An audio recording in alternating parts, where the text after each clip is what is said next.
그래서 너무 환경이 어렵고 힘드니까 배우자 기도를 했었던 거예요. 그래서 배우자 기도를 중학교 때부터 이렇게 기도하다가 배우자가 정말 주님이 세워준 배우자면 좋겠다 이런 생각을 하고 있어서 저를 소개팅하고 새벽 기도 가서 기도하고 왔는데 저하고 이렇게 아파트에서 자녀들을 아들 딸 낳고 그런 꿈을 꾸셨대요. 그래서 저를 만나시더니 두 번째 급한 마음에 결혼을 해야 되겠다는 생각이 들었대요. 그리고 제가 그 어린 나이에 뭐 밥도 안 해봤고 아무것도 할 줄 모르니까 어떻게 해야 될 것 같더니 교회만 잘 나가주면 된다는 거예요. 그러면 저 할 수 있습니다. 그래서 저는 이제 신랑이 가야 되는 거니까 가자고 하니까 네 그러고 교회를 가기 시작했어요. 그런데 이제 지금 얘기지만 모든 분들이 제가 원래 교회를 다녔고 우리 장로님을 전도한 줄 아는 그래서 성격이 너무 적극적이다 보니까 교회에서 이제 가서 어떻게 하면은 교회 열심히 할까. 처음에는요 그 헌금 내는 게 너무 아까운 거예요. 이 돈이면 그때는 너무 없는 상황이어서 정말 죽으려 먹을 정도로 너무 어려운 형편이었거든요. 그리고 화장실도 부엌도 없는 이런 상하방, 옛날에 문, 미닫이 문 그런 데서 이제 자녀들하고 살다 보니까 너무 생활이 빠듯했어요. 그래서 예배를 좀 늦게 가면 예배 들어가기 전에 이렇게 헌금함이 있더라고요. 처음에 저희 교회가 조립식으로 초창이었는데 그래서 빨리 가면은 늦는 거 사람들 볼까봐 넣어야 되잖아요. 근데 늦게 가면 얼른 들어가서 앉으면 아무도 안 보더라고요. 그래서 일부러 기다렸다가 한 몇 분 지나서 몰래 빨리 들어가서 앉는 거예요. 헌금을 안 내려고. 그 정도로 인색한 사람이었어요. 내가 왜 어려운지도 모르고 그냥 인색하게 힘들게 그렇게 신앙생활을 했던 것 같아요.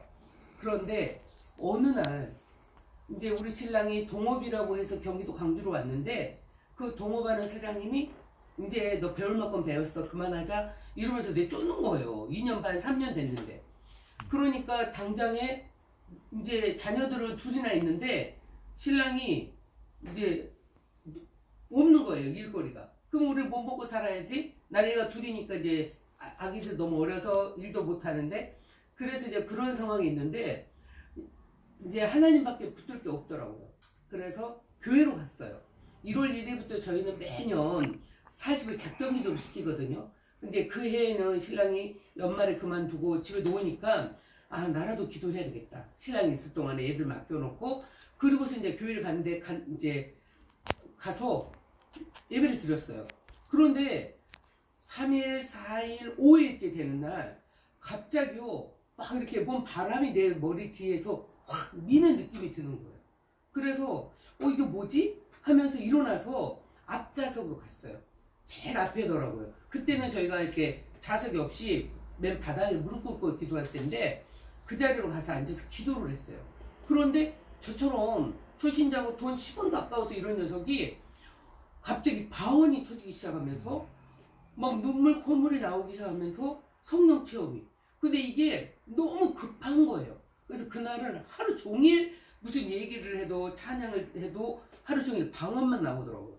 그래서 하나님 이게 뭐지? 나는 신앙도 너무 미숙했기 때문에 이제 급한 마음만 있고 그래서 그런 마음이었는데 그때부터 이제 저희 목사님 사모님한테 제가 이런 경험을 하고 너무너무 무서운데 어떻게 하면 좋겠습니까? 그랬더니 이제 이런 성령의 체험에 그런 얘기를 쭉 해주시는 거예요.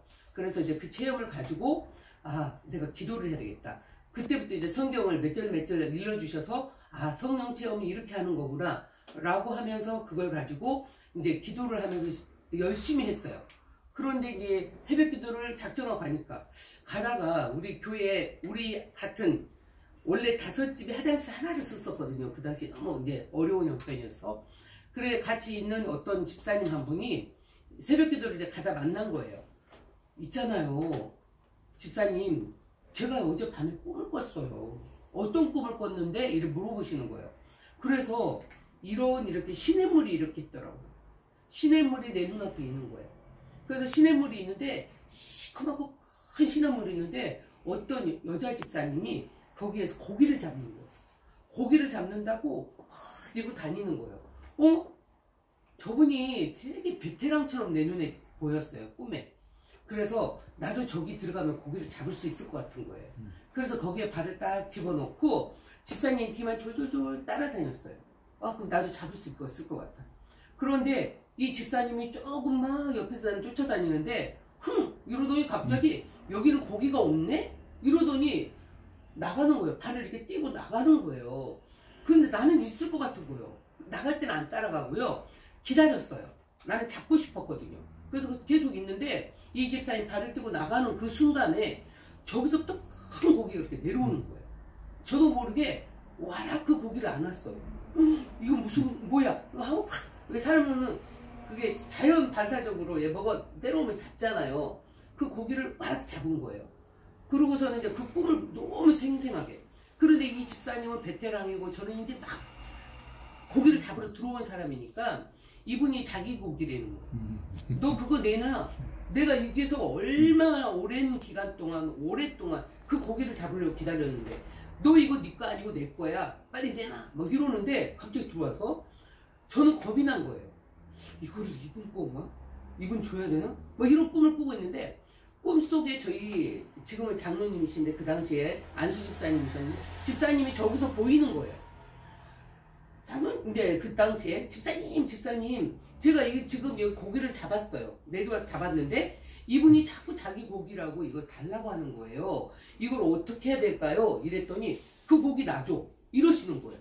그래서 제가 그 고기 잡은 고기를 이 집사님 품에 딱 안겨줬어요. 신랑 품에. 그랬더니 그 여자 집사님이 저한테는 막 화를 내고 달라고 하고 이러더니 딱 신랑한테 가니까 가버리더라고요.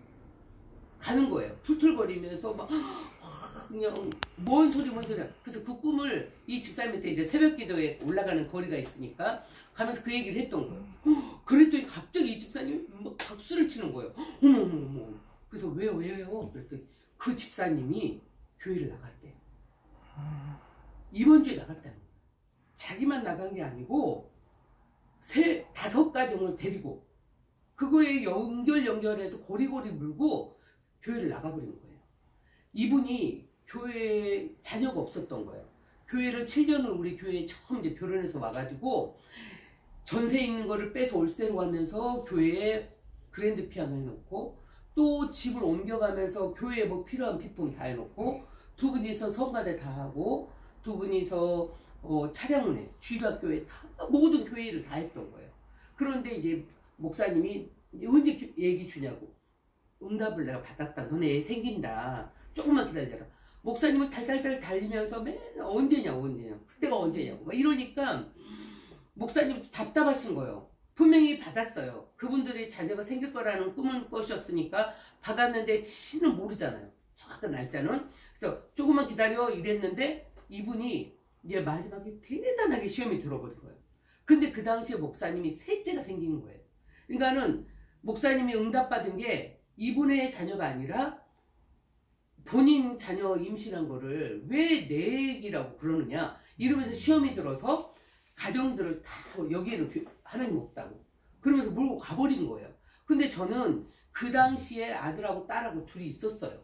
어릴 때는 살았지만 아들하고 딸이 있어서 전혀 그 자녀를 기다리지 않았는데 그 시간으로 제가 이분들이 하는 성가대를 하고요. 제가 목소리가 좀 굵어서 성가대를 평생 해본 적이 없어요. 근데 그때는 성가대가 너무 안고 싶은 거예요. 찬양을 해야 될 것 같고 막 계속 방언으로 찬양이 나오면 주체가 안 되는 거예요. 성가대도 쓰고 그때부터 제가 주일학교도 하면서 뭐 모든 교회 청소서부터 막 이러면서 그때부터 교회 일을 다 하기 시작했어요. 나중에 우리 목사님이 그러시는데 그 자리를 채운 거더라고요. 제가 앉아서 눈물 뿌려서 40일 동안 작정해서 기도하던 그 자리가 그 여집사님이 자녀를 위해서 기도했던 그 자리더라고요. 나중에 이렇게 밀려서 갔는데 성가대며 주일학교며 그때부터 우리 안수 집사님이 교회 차량 봉사를 하기 시작했어요. 그래서 그 남자 집사님이 하던 그 모든 것을 다 그렇게 하는 와중에 우리 자녀가 이제 뱃속에 생긴 거잖아요. 배가 막 불러오는 거예요. 남매가 있는데도. 그런데 이제 막 교회에 막 너무 많은 성도들이 나가고 목사님이 지쳤어요. 그래서 당연히 목사님이 너무 지쳐서 주일 저녁에 힘이 없으니까 강단에 서지를 못 하시는 거예요. 그러면서 제가 자녀들이 자꾸 떠드니까 뒤에서 조용히 좀 해 막 이러니까 목사님 그 소리 들은 거예요. 왜 박 집사가 뭐 간증할 거 있어? 왜 떠들어? 이러시는 거예요. 저도 모르게 네! 그리고 저도 나갔어요. 저는 말도 할 줄도 몰랐는데 네! 그러면서 나가서 제가요 셋째를 가졌습니다. 이 교회는 하나님이 계시고요. 하나님의 응답이 분명히 있어서 그분이 계셨으면 받았을 축복을 그분이 걷어차고 갔기 때문에 제가 그 축복을 받았습니다 하고 모든 성도들한테 이곳에는 하나님이 계시고 우리들이 복을 받는 것은 모든 십자가의 그 성전의 미문에서 이렇게 흘러나온 그 생수 그 물에서 우리가 얼마만큼만 수위에 찼을 때 그때 복 받는 건데 그분이 이제 받을 복을 놓치고 나가면서 우리 교회 험을 하고 목사님을 험하는 거는 정말 그건 아닙니다. 이곳에 하나님이 계시고 제가 그것을 경험하고 있고 제가 그 자리를 채웠습니다 하고 간증하고서 성도들이 진짜 많이 다시 하면서 목사님도 기운이 나셨고 그때부터 다시 한번 부흥의 그런 시초가 된 거예요. 그러고 나서는 이제 어떻게 하면 그때부터 모든 것이 초점이 우리 목사님의 동역자가 되겠다. 어떻게 하면 목사님을 도울 수 있을까? 그래서 그때부터 제가 애 포대기 없고 배는 만삭인데 포대기 없고 사택에 가서 혹시 뭐 필요한 거 없나? 사택에 목사님 오시는데 몸이 너무 약하신 사모님 때문에 제가 어떻게든 뭐 사모님을 돕고 싶은 생각. 전화하면 목사님, 사모님이 일어나 앉지를 못하시는 거예요. 척추에 이렇게 신경이 척수를 누르고 있어서 움직이지도 못하는 거예요. 전화하면은 자녀들 보면은 쌀이 없어. 냉장고에 다 텅텅 비었어. 그럼 그 없는 살림에도 맨날 채웠어요. 그래서 만삭이 돼서 이제 낙이 생겼는데 사모님이 그러니까 딱 100일 전에 애를 낳으셨어요. 먼저 낳으셨어요. 그래서 제가 이 배부른 만삭에 저희 집은 단칸 셋방이잖아요. 그래서 교회 어떤 집사님 그 전원주택, 그러니까 단독주택을 빌려서 제가 없는 돈 다 끌어가지고 그 100일 잔치를 해줬던 기억이 있어요. 사택 그 막내동이 100일 잔치를 해준 기억이 있는데 정말 그게 저한테 축복의 길이었고 나중에 이제 그분들한테는 절대 교회 흠하면 안 된다 그래 만날 기회가 돼서 그 남자 안수 집사님한테 아니 그러니까 집사님한테 그 얘기했던 기억이 있어요. 절대로 여기는 하나님 계시는데 당신들이 차고 간 거지 이곳에 하나님 없다고 그렇게 흠하고 다니시면 안 됩니다 라고 경고했던 그런 근데 제가 애원은사를 같이 받았던 거예요. 은혜를 방언에 여러 가지 받으면서 애원은사까지 받았는데 성도들이 저를 이해를 못 해주시더라고요. 정말 오래되고 훌륭하신 집사님이 너무 제 눈에는 모르는데 외식하는 것 때문에 목사님이 이렇게 하나님이 교훈을 주셔서 저는 그분한테 직접 마지막에 다 가는 거 기다렸다가 너무 막 말하고 싶은 거예요.